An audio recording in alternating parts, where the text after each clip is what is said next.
আজকে আমি দেখবো এই দুটো লেবুর মধ্যে কতগুলা বিচি বেরোতে পারে, মানে বীজ বেরোতে পারে।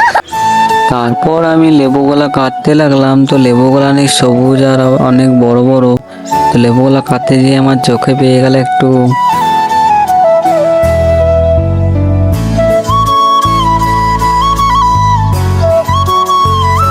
আমার কাটা হয়ে গেছে, তো এবার আমি জলে দিয়ে দিলাম ধোয়ার জন্য একটু।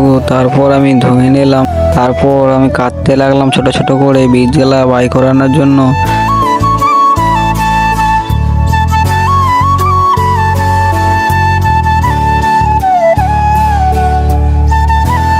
তো আমার কাটা এবারে হয়ে গিয়েছে, তো আমি একটু ধুয়ে নিলাম। তারপর আমি একটা কচু পাতা নিয়ে নিয়েছি। কচু পাতাটা জন্য নিয়েছি যেন রাখা হয় সব কিছু, আর বাটিতে বীজগুলো রাখবো। তারপর কচু পাতা থেকে বাঁচতে লাগলাম বীজগুলো।